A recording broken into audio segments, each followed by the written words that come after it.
Students, आज इस video में हम करने जा रहे हैं टर्म 1 के भारतीय इतिहास क्लास 12th के सैम्पल पेपर सीरीज का 7th सैम्पल पेपर। इसमें हम करने जा रहे हैं कुछ महत्वपूर्ण परीक्षा उपयोगी मल्टीपल चॉइस क्वेश्चंस, जैसा कि सीबीएसई के पैटर्न में है। और ये संभावित प्रश्न करने के बाद 90 प्लस अंक प्राप्त अगर आप करना चाहते हैं तो मेरी इस पूरी श्रृंखला को जरूर देखें। बाकी के वीडियोस जो पहले इसी श्रृंखला में बनाए गए हैं उनके लिंक डिस्क्रिप्शन में आप देख सकते हैं। तो शुरू करते हैं वीडियो को। तो जैसा कि आप जानते हैं कि आपको ये प्रश्न पत्र करने के लिए 90 मिनट का समय दिया जाएगा और आपको 50 प्रश्न करने हैं जिनके ऊपर आपको 40 अंक मिलेंगे। तो पूरा प्रश्न पत्र 4 भागों में विभाजित है और खंड ए जो है उसमें 24 में से कोई 20 प्रश्न जो है आपको हल करने हैं। तो पहला प्रश्न है, निम्नलिखित में से कौन सी वस्तु हड़प्पा की कब्रों में नहीं मिली है? यानी कि जो नहीं मिली है वो बतानी है। ए है मिट्टी के बर्तन और आभूषण जो कि मिले थे। बी है लोहे की कुल्हाड़ी, तो लोहा उस समय ज्ञात नहीं था इसीलिए ये जो है मिलने की संभावना नहीं थी। सी है आभूषण जो कि मिले थे और डी है तांबे का दर्पण वो भी मिला था। तो बी जो है इसका उत्तर होगा। दूसरा है हड़प्पा किस नदी के किनारे पर स्थित है? ए है सिंधु, बी है चिनाब, सी है रावी और डी है झेलम। तो जैसा कि आप जानते हैं कि हड़प्पा जो है वो रावी नदी के किनारे था, तो सी इसका उत्तर होगा। प्रश्न 3 है, विशाल स्नानागार सिंधु घाटी सभ्यता के किस शहर में पाया गया था? तो ए है मोहनजोदड़ो, बी हड़प्पा, सी लोथल और डी रंगपुर। तो जैसा कि आप जानते हैं द ग्रेट बाथ यानी कि विशाल स्नानागार मोहनजोदड़ो में मिला है। क्वेश्चन नंबर 4 है, महाजनपद में कौन सा राज्य शामिल था?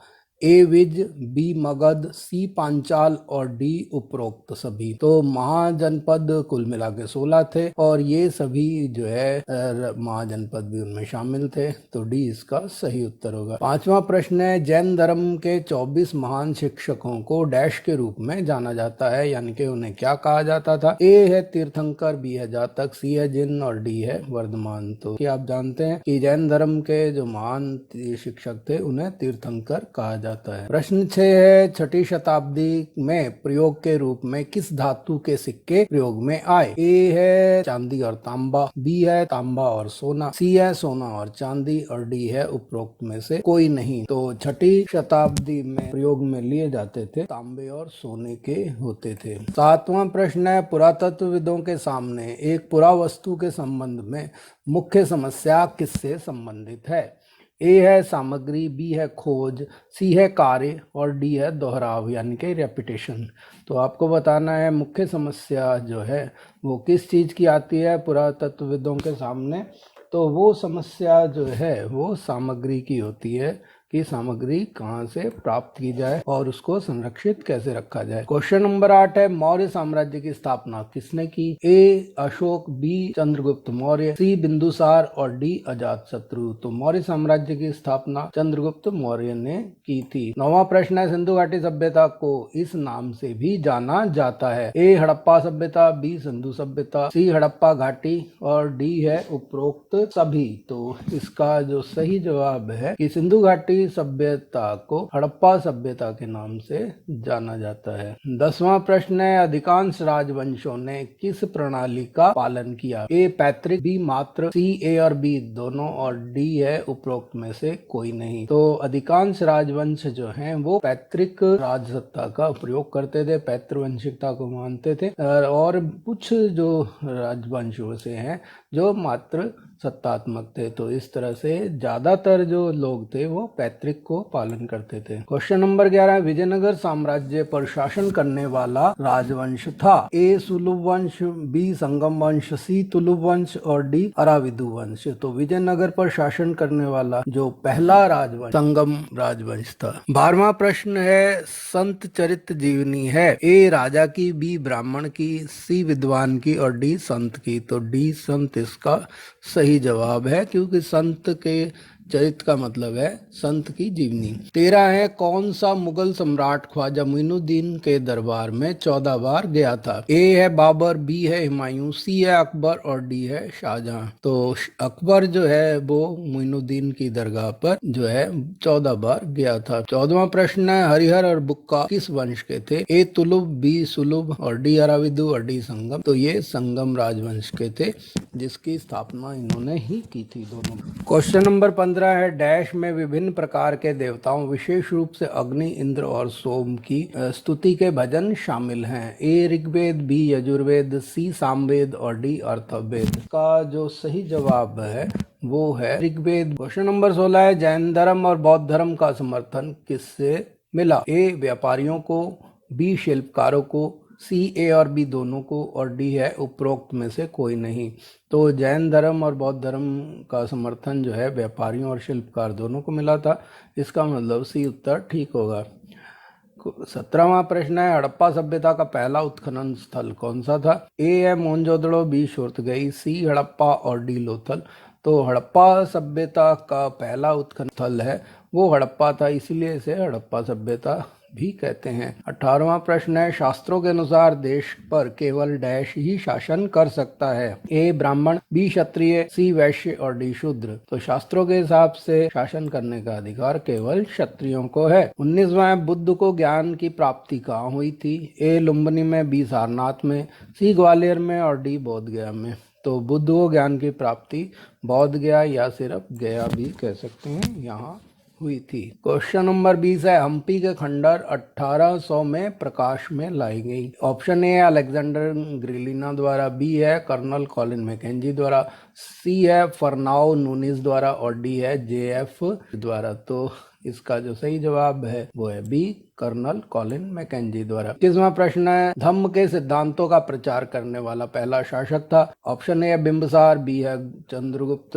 द्वितीय, सी है चंद्रगुप्त मौर्य और डी है अशोक। धम्म के जिसने सिद्धांतों का प्रचार किया वो बिंबिसार था। क्वेश्चन नंबर 22 है, यह विजयनगर शहर के सबसे ऊंचा स्थान पर स्थित था? ए है महानवमी डिब्बा, बी द्वार क्षेत्र, सी मंडप और डी राजकोट द्वार। तो महानवमी डिब्बा इसका सही आंसर है। 23वां प्रश्न है, विजयनगर साम्राज्य के शासक किस देवता के नाम पर शासन करते थे? ऑप्शन ए है शिव, बी है विष्णु, सी है विरूपाक्ष और डी है उपरोक्त सभी। तो इसका जो सही जवाब है सी विरूपाक्ष। 24वां प्रश्न है, सांची स्तूप के संरक्षण के लिए धन किसने प्रदान किया? ऑप्शन ए है जॉन मार्शल, बी है भोपाल की बेगम, सी है अलेक्जेंडर कुनिंगम और डी है उपरोक्त में से कोई नहीं। तो इसका जो सही जवाब है वो है भोपाल की बेगम द्वारा।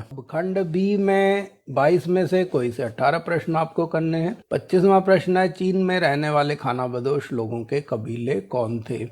ए यूनानी, बी कुषाण, सी है एज़टेक और डी है माया। तो कुषाण जो हैं ये चीन में रहने वाले खानाबदोश कबीले थे। 26वां प्रश्न है, सिंधु घाटी सभ्यता के संबंध में निम्नलिखित कथनों पर विचार करें। पहला है, हड़प्पा की मोहर शायद हड़प्पा सभ्यता की सबसे विशिष्ट विशेषता थी। तो ये जो प्रश्न, ये जो कथन है ये जो है सही है। और दूसरा है, शुर्तगई नामक स्थल पर नहर सिंचाई के साक्ष्य मिले हैं, यानी कि वहाँ नहरें मिली हैं, ये भी सही है। तीसरा है, मोहनजोदड़ो एक अनियोजित तरीके से बसा हुआ शहर था, जो कि गलत है। ये पूरी तरह से प्लान्ड शहर था, नियोजित तरीके से बसाया गया था। चौथा है, कर्नाटक के कोलार क्षेत्र से तांबा लाया जाता था। कर्नाटक के कोलार क्षेत्र से तांबा नहीं बल्कि सोना लाया जाता था, इसीलिए ये भी गलत है। तो हमारे को बताना है इन कथनों में से कौन से गलत हैं। तो तीसरा और चौथा गलत है, तो इसका मतलब बी उत्तर इसका सही जवाब होगा। 27वां प्रश्न है, निम्नलिखित में से कौन सा या से कथन सही है या है? पहला है, ऋग्वेद 500 और 100 ईसा पूर्व के बीच में संकलित किया गया था। तो ये जो है गलत है। और दूसरा है, ऋग्वेद में विभिन्न प्रकार के देवताओं की स्तुतियों में भजन है, जो कि सही है। और तीसरा है, यज्ञ करते समय ऋग्वेद के मंत्रों का उच्चारण किया जाता था, जो कि सही है। का मतलब ये हुआ कि पहला और दूसरा ही ठीक है। क्वेश्चन नंबर 28 है, संपत्ति के लिए लैंगिक पहुंच के संबंध में कथनों पर विचार करें, यानी कि जेंडर बेस पर संपत्ति के बारे में बात करनी है कि महिला और पुरुषों के क्या अधिकार थे। तो पहला है, महिलाओं को पैतृक संपत्ति पर कोई अधिकार नहीं था, जो कि ठीक है। दूसरा है, माता पिता की मृत्यु के बाद पैतृक संपत्ति को बेटों के बीच समान रूप से विभाजित किया जाता था, जो कि सही है। और तीसरा है, स्त्री धन संतान और स्त्री के पति को विरासत में मिल सकता था, जो कि गलत है। तो इसका मतलब ये हुआ कि केवल पहला और दूसरा ठीक है, यानी कि ए ऑप्शन सही होगा। 29वां प्रश्न है, निम्नलिखित कथनों पर विचार करें। पहला है, गैपति शब्द का प्रयोग अक्सर छोटे किसानों के साथ साथ बड़े जमींदारों को नामित करने के लिए किया जाता। तो ये जो है ये सही है। और दूसरा है, संगम ग्रंथों में वेल्लालर, उल्लवर, अणिमई जैसे लोगों को विभिन्न श्रेणियों का भी उल्लेख मिलता है। तो ये भी सही है, क्योंकि दोनों कथन सही हैं, इसीलिए सी इसका सही जवाब होगा। 30वां प्रश्न है, निम्नलिखित प्रश्नों में दो कथन दिए गए हैं, एक को कथन ए और दूसरे को कारण आर के रूप में चिन्हित किया गया है। कथनों को पढ़िए और उपयुक्त विकल्प का चयन करें। कथन ए है, महाभारत एक गतिशील पुस्तक है। ये सही है, क्योंकि ये लगातार 1000 वर्षों तक लिखी जाती रही भारत के। और कारण आर जो है, महाभारत के कई ग्रंथ विभिन्न भाषाओं में लिखे गए जो विशिष्ट लोगों के बीच में फैले। ये भी सही है। तो इसका मतलब दोनों ही कथन सही हैं और दोनों एक दूसरे की पुष्टि के लिए काफ़ी हैं। आर जो है एक ही पुष्टि करता है, इसका मतलब इसका ए जवाब जो है वो सही होगा। 30वां प्रश्न है, महात्मा बुद्ध ने अपना पहला उपदेश कहाँ दिया था? ऑप्शन ए है कपिलवस्तु, बी है सारनाथ, सी है गया और डी है कुशीनगर। तो इसका जो सही जवाब है वो है बी सारनाथ। 32वां प्रश्न है, निम्नलिखित कथनों पर विचार करें। पहला है, हड़प्पा वासियों ने नगर नियोजन, स्वच्छता, जल निकासी व्यवस्था और चौड़ी चौड़ी सड़कों के साथ जल्द से जल्द शहरों का निर्माण किया। तो ये सही है। और दूसरा है, हड़प्पा लोगों ने पकी हुई ईंटों से 2 मंजिला घर बनाए, जिनमें से प्रत्येक में स्नानागार, एक रसोई और कुआं होता था। ये भी सही है। तो इसका मतलब जो है यहाँ बताने को कौन सा कथन सही है या नहीं, तो दोनों कथन सही है, इसका मतलब सी इसका सही जवाब होगा। 33वां प्रश्न है, पारिवारिक संबंधों और प्रथाओं के संबंध में निम्नलिखित कथनों पर विचार करें। पहला है, अक्सर एक ही परिवार के लोग भोजन और अन्य संसाधनों को साझा करते हैं और एक साथ रहते हैं, काम करते हैं और अनुष्ठान करते हैं। तो इसका मतलब कि ये जो है वो सही है। और दूसरा है, परिवार एक बड़े समूह का हिस्सा होते हैं, जिन्हें हम संबंधी या रिलेटिव्स कहते हैं। तकनीकी भाषा का इस्तेमाल करें तो हम संबंधियों को जाति समूह भी कह सकते हैं। तो ये भी सही है। और तीसरा है, जबकि पारिवारिक संबंधों को अक्सर प्राकृतिक यानी कि नेचुरल माना जाता है और रक्त पर आधारित होते हैं, उन्हें कोई अलग अलग तरीकों से परिभाषित किया गया है। ये भी सही है। तो निम्नलिखित में से कौन सा कथन सही है या है? तो हम देख रहे हैं कि तीनों ही कथन सही हैं, तो डी इसका सही जवाब होगा, उपरोक्त सभी। 34वां प्रश्न है, व्यापारियों और शिल्पकारों के संघ क्या कहलाते थे? ए है श्रेणी, बी है उर, सी है अणिमई और डी है उल्वर। तो व्यापारी और शिल्पकारों के संघों को श्रेणी कहा जाता था, अर्थात ए ऑप्शन सही होगा। क्वेश्चन नंबर 35 है, निम्नलिखित का मिलान करें। स्तंभ 1 और स्तंभ 2 दो कॉलम दिए हुए हैं। पहले वाले में तांबा, परफ्यूम की बोतल, मनके बनाना और किनारों या समुद्री किनारों के नजदीक की बस्ती। और दूसरे वाले में है चन्नूदड़ो, बालाकोट राजस्थान और मोहनजोदड़ो, ये स्थानों के नाम हैं। तो यहाँ हम देख रहे हैं कि तांबा जो है वो राजस्थान के खेतड़ी क्षेत्र से लाया जाता था। तो ए के साथ 3 आएगा। तो यहाँ 3 वाले 2 उत्तर हैं, एक यानी कि सी और डी में से कोई उत्तर हो सकता है, यानी कि ए और बी तो बिल्कुल भी नहीं होंगे। परफ्यूम की बोतल मोहनजोदड़ो में मिली थी, तो इसीलिए बी जो है चौथे के साथ जाएगा, जो कि सी में है। मनके बनाने का केंद्र जो है चन्नूदड़ो था, तो जो शिल्पकारी के लिए प्रसिद्ध था, तो ये पहला वाला सी के साथ जाएगा, जो कि सही है। और डी है किनारों की बस्ती या समुद्र के किनारे की बस्ती, हमारी बालाकोट है,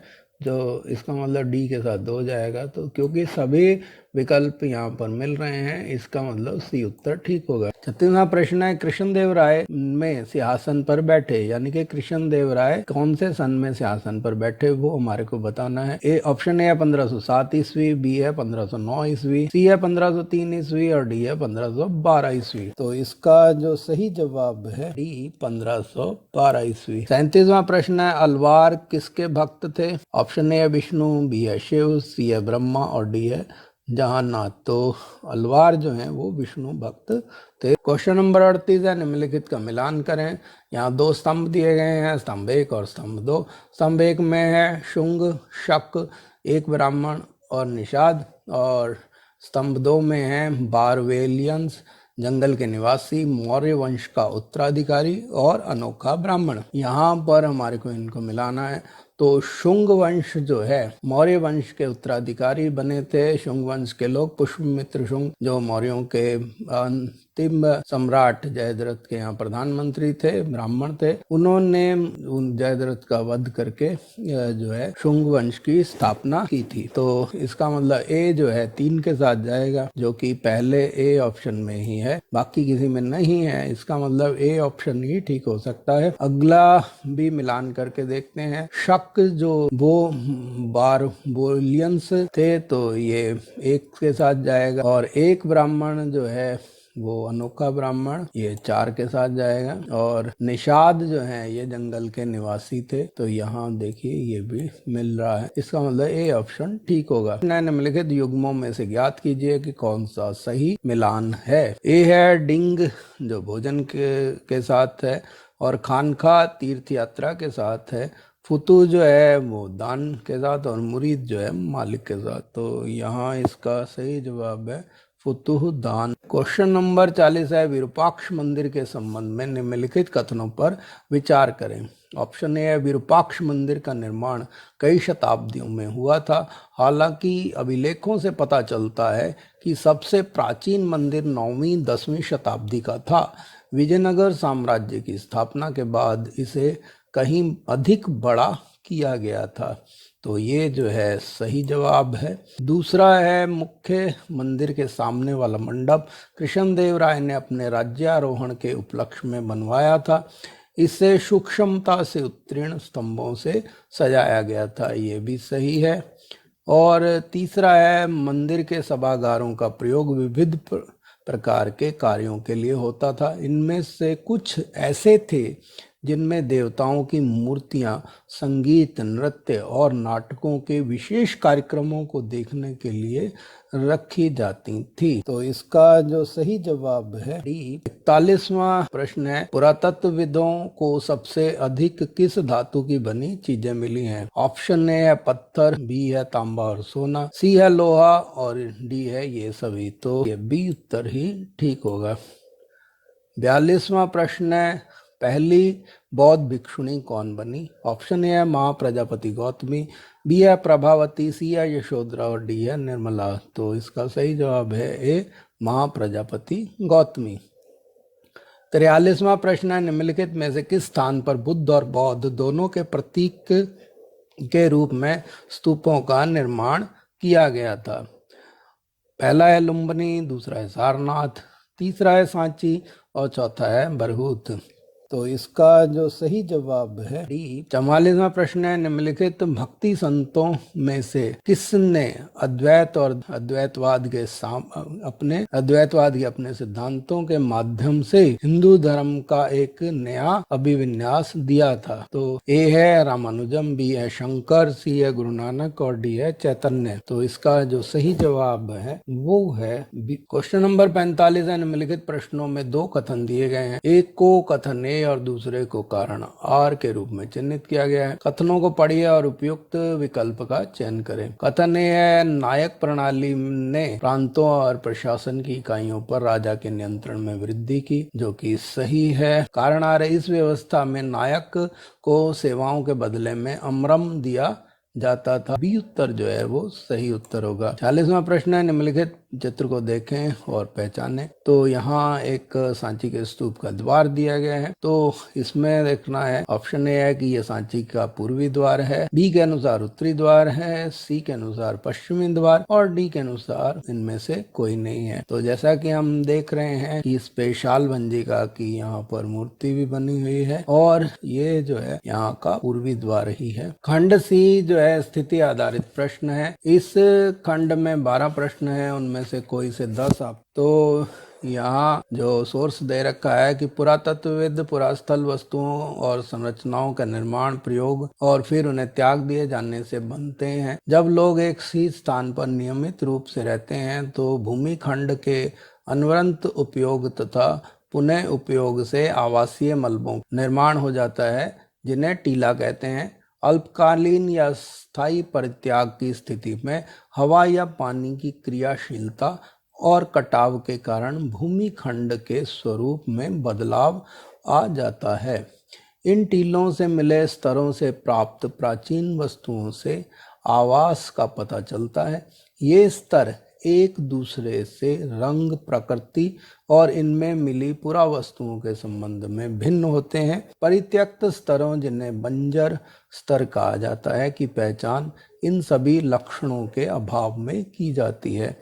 सामान्य तौर पर सबसे निचले स्तर पर प्राचीनतम और सबसे ऊपरी नवीनतम होते हैं। इन स्तरों के अध्ययन को स्तर क्रम विज्ञान कहा जाता है।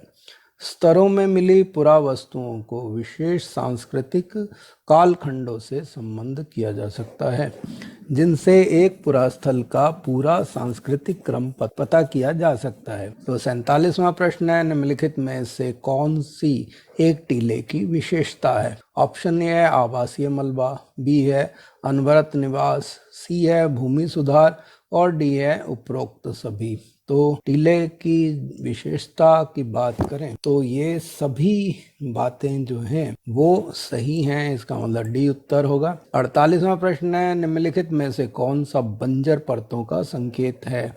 ऑप्शन ए आवासीय निवास की अनुपस्थिति, बी है निवास की अनुपस्थिति और सी है मिट्टी के बर्तनों के टुकड़े और डी है ईंटें। तो यहाँ पर जो है इसका सही जवाब जो है वो होगा ए, आवासीय निशान की अनुपस्थिति। 49वां प्रश्न है, सही विकल्प चुने। कथन है किसी स्थल पर सबसे निचले स्तर प्राचीनतम और सबसे ऊपरी नवीनतम होते हैं, जो कि सही है। कारण आर है समय के साथ किसी स्थल के निरंतर आवास और परित्याग से पुराने के ऊपर कई नई परतों का निर्माण होता है, जो कि सही है। तो क्योंकि दोनों ही कथन और कारण सही हैं। 50वां प्रश्न है, निम्न में से कौन सी स्तर विक्रम विज्ञान की सही परिभाषा है? ऑप्शन ए एक पुरातात्विक स्थल में मिट्टी चट्टान की परतों का अध्ययन, बी है एक विशेष क्षेत्र के भीतर निर्मित ग्रंथों का अध्ययन, सी है पुरा वस्तुओं का अध्ययन और डी है एक पुरातात्विक स्थल के बारे में स्थानीय लोक कथाओं का अध्ययन। तो स्तर क्रम विन्यास जो है चट्टानों और मिट्टी की परतों के अध्ययन को कहते हैं। इसका मतलब ये हुआ कि ए ऑप्शन ठीक होगा। 51वां प्रश्न है, डैश की परतों में पाए जाने वाली प्राचीन सामग्री के चिन्ह में व्यवसायों का पता लगाया जाता है। ए टीले, बी शिल्पकृति, सी बस्ती और डी उपरोक्त में से कोई नहीं। तो यहाँ जो इसका सही जवाब होगा वो होगा ए टीला। 52वां है, टीले की बंजर स्तर को कैसे पहचाना जाता है? ए है प्राचीन सामग्रियों की उपलब्धता द्वारा, बी है प्राचीन सामग्रियों के चिन्हों के परित्याग द्वारा, सी है धातु की उपलब्धता द्वारा और डी है उपरोक्त सभी से। तो यहाँ जो है सही जवाब बी होगा, प्राचीन सामग्रियों के चिन्हों के परित्याग द्वारा। अब अगला जो सोर्स है, अभिलेख उन्हें कहते हैं जो पत्थर, धातु और मिट्टी के बर्तन जैसी कठोर सतह पर खुदे होते हैं। अभिलेखों में उन लोगों की उपलब्धियां, क्रियाकलाप और विचार लिखे जाते हैं जो उन्हें बनवाते हैं और उनमें राजाओं के क्रियाकलाप तथा महिलाओं और पुरुषों द्वारा धार्मिक संस्थाओं को दिए गए दान का ब्यौरा होता है। यानी अभिलेख एक प्रकार की स्थायी प्रमाण होते हैं। कई अभिलेखों में इनके निर्माण की तिथि भी खुद ही होती है, जिन पर तिथि नहीं मिलती है उनका काल निर्धारण आमतौर पर पुरालिपि अथवा लेखन शैली के आधार पर काफ़ी सुस्पष्टता से किया जा सकता है। प्राचीनतम अभिलेख प्राकृतिक भाषाओं में लिखे जाते थे। प्राकृत उन भाषाओं को कहा जाता था जो जन सामान्य की भाषाएं होती थी। इस अध्याय में अजातशत्रु और अशोक जैसे शासकों के नाम प्राकृत भाषा में लिखे गए हैं क्योंकि यह नाम प्राकृत अभिलेखों से प्राप्त हुए हैं। आपको यहाँ तमिल, पाली और संस्कृत जैसी भाषाओं के शब्द भी मिलेंगे क्योंकि इन भाषाओं में से अभिलेख मिलते हैं। यह संभव है कि लोग अन्य भाषाएं भी बोलते थे लेकिन उनका उपयोग लेखन कार्य में नहीं किया जाता था। 53वां प्रश्न है, अभिलेख निम्नलिखित में से किस सतह पर पाए जा सकते हैं? ए है पत्थर, बी है रेत, सी है धातु और डी है मिट्टी के बर्तन। ए है पत्थर। 54वां है, निम्नलिखित में से कौन पुरा लेखन का सही वर्णन करता है? ऑप्शन ए है प्राचीन लेखन प्रणालियों का अध्ययन, बी है डायनासोर का अध्ययन, सी है टीले के स्तरीकृत परतें और डी है उपर्युक्त में से कोई नहीं। सही सटीक वर्णन जो है वो प्राचीन लेखन प्रणालियों के अध्ययन से होता है। 55वां है, सही विकल्प चुने। कथन है भारत में पाए जाने वाले सबसे प्राचीन अभिलेख प्राकृत में हैं, जो कि सही है। कारण आर है, तमिल और संस्कृत के आगमन से पहले प्राकृत भारत की सबसे पुरानी भाषा है, ये भी सही है।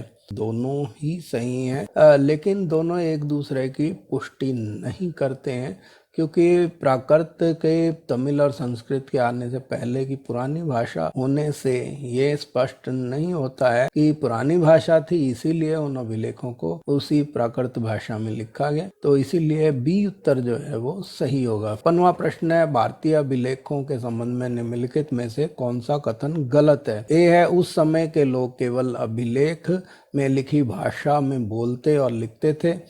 बी है, उन लोगों के रिकॉर्ड उन्होंने अभिलेख आरंभ किया था। सी है, एक विशिष्ट समय अवधि के लिए अभिलेख की तिथि और डी है, उस समय की सामाजिक, राजनीतिक और आर्थिक परिस्थितियों के पहलू। तो यहाँ जो है इसका सही जवाब वो ए है कि उस समय के लोग केवल अभिलेख की लिखी भाषा में बोलते और लिखते थे। ये गलत है क्योंकि अभिलेख की भाषा क्योंकि राजाओं द्वारा लिखाए जाते थे तो जन सामान्य की भाषा हो ये आवश्यक नहीं है। 57वां है, प्राकृत ग्रंथों एवं शिलालेखों में ज्ञात अजातशत्रु और अशोक जैसे शासकों का नाम किस भाषा में लिखे गए हैं? तो ए है प्राकृत, बी है संस्कृत, सी है ब्राह्मी और डी है उपरोक्त में से कोई नहीं। तो इसका जो सही जवाब है वो है ए प्राकृत, क्योंकि अभिलेख जो है वो प्राकृत भाषा में लिखे गए थे। 58वां है, शिलालेख किस तरह के अभिलेख हैं? ए है अस्थाई, बी है स्थाई, सी है उपरोक्त दोनों और डी है उपरोक्त में से कोई नहीं। तो इसका सही जवाब है शिलालेख जो हैं वो स्थाई अभिलेख हैं। अब खंड डी में मानचित्र आधारित 2 प्रश्न है। तो ए और बी 2 स्थान दिखाए गए हैं, तो आपको बताना है ये कौन से हैं। 59वें प्रश्न के अनुसार दिए गए मानचित्र ए के रूप में चिन्हित मगध की प्राचीनतम राजधानी को पहचाने। तो ऑप्शन ए है वैशाली, बी है बनारस, सी है राजगीर और डी है पाटलिपुत्र। तो प्राचीनतम राजधानी राजगीर थी।